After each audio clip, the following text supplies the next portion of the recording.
Assalomu alaykum. Bugun Guliston avtometanga o'rnatish xizmatimizga Labo avtomobilimiz kirib keldi. Labo avtomobilimizga 65 talik balon bilan qo'yib beryapmiz baklarni siljitib. Baklarni orqadan olib o'tib, juda kuzov teshilmadi.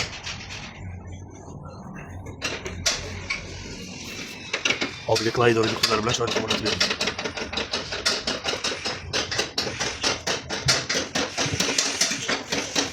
E'tiborlarimiz shunaqalarga ham yaxshi bo'ladi.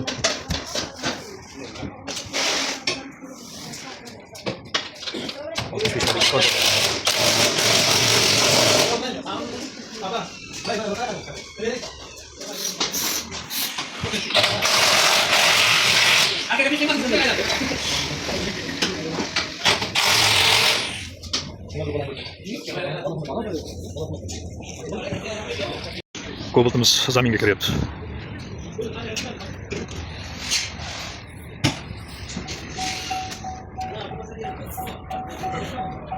Buni olib qolyapmiz. Propanda qolyapti. Bu Cobalt. Toshkentdan kelgan Cobalt avtomobilimizga metan propanda yechib, metanni o'rnatib beryapmiz zamina. O'sha propanda yechib oldik, metan zamina bo'lyapti. Bu tanasi. Reduktor almashadi. Reduktor X reduktor qo'yib beramiz. O'zida real farsinka qo'yilgan ekan.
O'sha Geosanet avtomobilimizga propan qo'yib berdik. Mana bu yerda yana so'nggi nimamiz Cobalt avtomobilimizga 90 talik balon bilan qo'yib beryapmiz.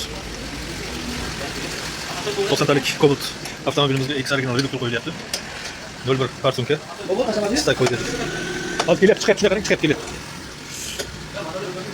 Stak miya bilan qo'yilyapti doğrusu. Eng original yaxshi zapchastlar bilan. Albatta, birinchi o'rinda sifatga ahamiyat beriladi. Kimga shunday bir chiroyli xizmatlarimiz kerak bo'ladigan bo'lsa, bemalol bizni Guliston avtometangizga murojaat qilishlaringiz mumkin.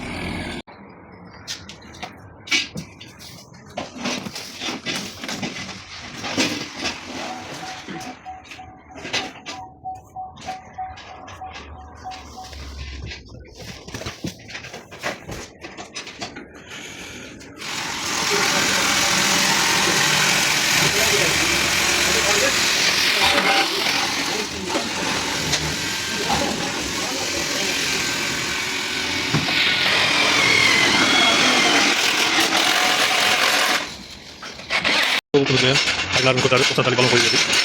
Bu kobaltga stak qo'yildi. Reduktor 01 parsunka X reduktorlarni qo'yib berdik.